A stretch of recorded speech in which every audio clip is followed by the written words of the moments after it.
আসসালামু আলাইকুম ভাইয়া ও আপুরা, কাছের এবং দূরের, দেশ এবং দেশের বাইরে যে যেখান থেকে বসে আমার এই ভিডিওটা দেখছেন, আশা করি সবাই অনেক বেশি ভালো আছেন, সুস্থ আছেন, ইমানের সহিত আছেন। আমিও আলহামদুলিল্লাহ আল্লাহর রহমতে সবাইকে নিয়ে অনেক ভালো আছি। চলে আসলাম নতুন আরেকটা ব্লগ নিয়ে, আশা করি সবার ভালো লাগবে। এটা হলো ঈদের পরের দিনের ভিডিও। গরুর মাংস দিয়ে আপনাদের ভাইয়া বলছে চালের রুটি দিয়ে খাবে, তাই আমি চালের রুটি বানিয়ে নিয়েছি। আপা বানিয়ে দিচ্ছে, আমি আবার ভেজে নিচ্ছি। সকাল থেকে ওয়েদারটা একটু মেঘলা মেঘলা টাইপের, না রোদ্রু না বৃষ্টি, এরকম একটা অবস্থা থম মেরে আছে। তো ভিডিওটা দেখতে দেখতে এই পর্যন্ত যারা চলে আসছেন, লাইক দিতে ভুলে গেছেন, একটা লাইক দিয়ে ভিডিওটা কন্টিনিউ করবেন। আমার এই ভিডিওটার কোনো অংশে যদি কারো একটু ভালো লেগে থাকে, আমার এই ছোট্ট চ্যানেলটা সাবস্ক্রাইব করে নোটিফিকেশন বেল আইকন বাজিয়ে দিবেন, যাতে আমি কোনো ভিডিও আপলোড দিলে আপনি সাথে সাথে নোটিফিকেশন পেয়ে যান এবং আপনি আপনার সুবিধা মতো ভিডিওটা দেখে নিতে পারেন। ফেসবুক থেকে যারা দেখছেন পেজটাকে ফলো দিবেন। অলরেডি এই কাজগুলো যারা করেছেন তাদেরকে অসংখ্য অসংখ্য ধন্যবাদ। ভাইয়া ও আপুরা, ফেসবুক ইউটিউব যে যেখান থেকে দেখছেন, ভিডিওটা বেশি বেশি শেয়ার করার অনুরোধ রইল। তো দেখতে থাকুন, আশা করি সবার কাছেই ভালো লাগবে। এটা হলো বাহিরের সাইডটা, ব্যাকইয়ার্ড। আমি রান্নাঘরের জানালা দিয়ে ভিডিও শ্যুটটা নিয়েছি। দেখুন আকাশের অবস্থাটা কেমন হয়ে আছে। আর এই যে এগুলা হলো বাগান, এগুলা অন্যের জায়গা, আমাদের জায়গা না। কিন্তু এই যে কাঁঠাল গাছ, এটা আমাদের জায়গার মধ্যেই আছে। আমরা বিচি ফেলেছিলাম, সেইখান থেকে কাঁঠাল গাছ হয়েছে মাশাআল্লাহ, আলহামদুলিল্লাহ। নাস্তার পর্ব শেষ করে আমি রান্নার দিকে চলে আসছি। আমি করলা ভাজি করে নিচ্ছি, অফ ক্যামেরায় ডাল রান্না করে নিয়েছি। তো কোরবানির পর থেকেই মাংস খাওয়া হচ্ছে। মাংস ছাড়া কিছুই যেন ভালো লাগে না, আবার মাংসও ভালো লাগে না, এরকম একটা অবস্থা। সাথে করলা ভাজি করে নিচ্ছি আর ডাল রান্না করে নিয়েছি। তো আমি আজকে মাংস রান্না করব তেল ছাড়া, সেই রেসিপিটাই আমি আপনাদের সাথে শেয়ার করতেছি। দেখতে থাকুন, আশা করি সবার কাছে ভালো লাগবে। তো করলা ভাজিটা আমি বসিয়ে দিয়েছি, আর এখানে প্রায় 3 কেজির মতো মাংস হবে। আমি এগুলোকে ধুয়ে পরিষ্কার করে পানি ঝরিয়ে নিয়েছি। এখন একটা পাতিলের মধ্যে উঠিয়ে নিচ্ছি। দেখুন আমি এখানে কি মশলা ব্যবহার করতেছি আর কীভাবেই বা রান্না করব তেল ছাড়া, সেইটাই আমি আপনাদের সাথে শেয়ার করতেছি। মাংস থেকে কিন্তু এখানে হাড় আছে, চর্বি আছে, সব সহই নিয়েছি, শুধু সলিড মাংস না, সব কিছু মিলানোই এখানে।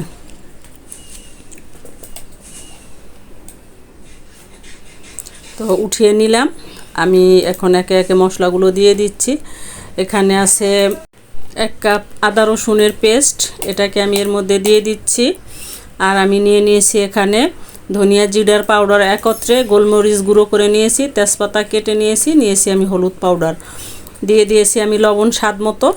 আর নিয়ে নেব আমি মরিচের পেস্ট। এখানে আমি আলগা কোনো মরিচ পাউডার অ্যাড করব না, এগুলা মরিচের পেস্ট নিয়ে নিয়েছি। এখন এগুলাকে নেড়ে মিশিয়ে আমি চুলায় উঠিয়ে দিয়েছি। এখন ঢাকনা দিয়ে ঢেকে আমি অপেক্ষা করব কিছুক্ষণ সেদ্ধ হওয়া পর্যন্ত। আর গরুর মাংস সেদ্ধ হতে তো মোটামুটি ভালোই সময় লাগে, এটা যারা রান্না করেন গৃহিণীরা সবারই কম বেশি জানা আছে।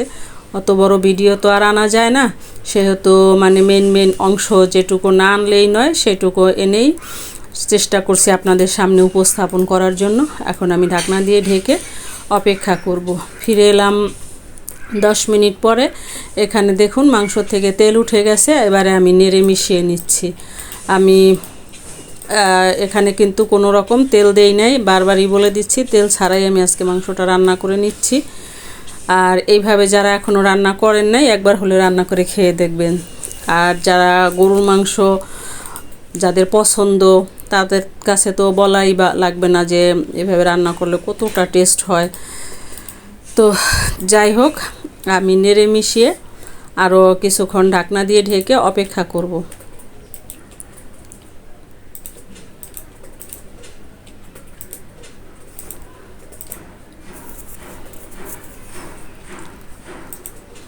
আবারও কিছুক্ষণ পরে আমি ফিরে এলাম। এখানে আমি 1 কাপ পেঁয়াজ কুচি নিয়েছি। এবারে আমি পেঁয়াজটাকে দিয়ে আমি নেড়ে মিশিয়ে নেব এবং চুলার আঁচটা মিডিয়ামে করে পেঁয়াজ দিয়ে ভাজা করে নেব। পেঁয়াজ দিয়ে ভাজা করে নিলে যে কি স্বাদ হয় গরুর মাংসটা বলে বোঝানো যাব না। এখানে নিয়েছি আমি জয়ফল, দারচিনি আর এলাচ থেতো করে নিয়েছি আমি এখানে একটা জয়ফলের অর্ধেক আর নিয়েছি জয়ত্রী, এগুলো দিয়েও আমি নেড়ে মিশিয়ে দেবো। আমি কিন্তু আগে মশলা দেই নাই, এখনই মশলাগুলোকে দিয়ে দিলাম। এবারে আরও কিছুক্ষণ নেড়ে মিশিয়ে রান্না করে নিচ্ছি। মানে ভাজা ভাজা না হওয়া পর্যন্ত আমি চুলার উপরে রেখেই এটাকে আমি রান্না করে নিব।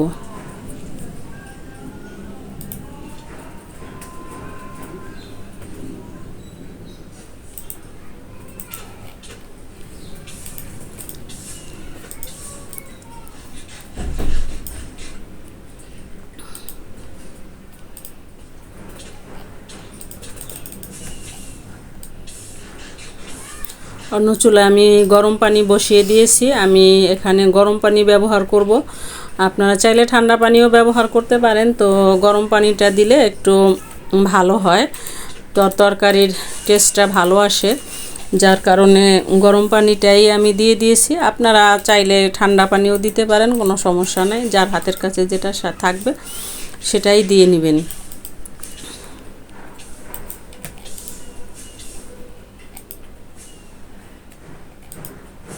আমি একটু কাছ থেকে দেখানোর চেষ্টা করছি আপনাদেরকে, দেখুন কালারটা কতটা সুন্দর আসছে।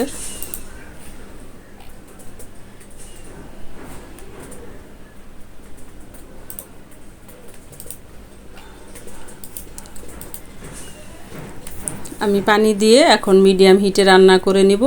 একদম চুলার আঁচটা কমানো থাকবে, যাতে মাংসটা একদম সফট হয়ে যায়। আর না হলে দেখা যায় যে বেশি আগুন বাড়িয়ে দিলে ঝোল কমে যাবে, আবার মাংসটাও সফট হবে না। সেই কারণে আমি চুলার আগুনটা মিডিয়াম হিটে করেই রান্না করে নিব।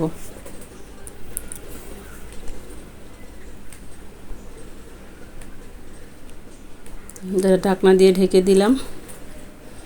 এই পর্যায়ে আসছে, মাংসটা কিন্তু খাওয়ার জন্য রেডি হয়ে গেছে। আমি এবারে নামিয়ে নেব। এখানে আর কোনো কিছু ব্যবহার করার কোনো প্রয়োজন নাই, মাংসটা অলরেডি খাওয়ার জন্য রেডি।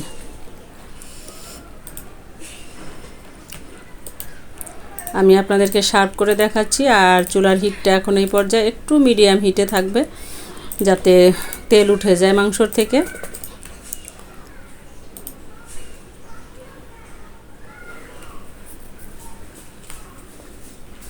মাংসের কালারটা দেখুন কতটা লোভনীয় হয়েছে, খেতেও কিন্তু দুর্দান্ত স্বাদ হয়েছিল। যারা এখন ওইভাবে রান্না করেন নাই তেল ছাড়া, একবার রান্না করে দেখবেন যে গরুর মাংসটা কতটা টেস্ট হয়। দুপুরে খাওয়ার পরে আমরা আবার ছাদ বাগানে চলে গেছি। ছাদ বাগানে কিছু টব এলোমেলো হয়ে আছে, কোনোটার গাছ মরে গেছে, টবটা খালি পড়ে আছে, কোনোটার মাটি শুকিয়ে গেছে খালি পড়ে আছে। এরকম অবস্থায় ভাবলাম যে আপনাদের ভাইয়াও আছে, সুযোগটা হাতছাড়া করলাম না। একা একা আবার এগুলো কাজ করা যায় না, তাই ওনাকে নিয়েই আমরা ছাদ বাগানে চলে আসছি যে গাছগুলোকে টবগুলোকে ঠিক করার জন্য। তো এই যে দেখুন আমার বড় ছেলে টবের মাটিগুলোকে আলগা করে নামিয়ে নিচ্ছে, এখানে গাছ লাগাবো। সেই ভিডিওটা আর আজকে আনবো না, সেটা অন্য কোনো ভিডিওতে দেখাবো, তাহলে ভিডিও অনেক বড় হয়ে যায়। আজকে পর্যন্তই, ফিরে আসবো নতুন কোনো ভিডিও নিয়ে। সে পর্যন্ত সবাই ভালো থাকবেন, সুস্থ থাকবেন, আমার জন্য দোয়া করবেন। আল্লাহ হাফেজ।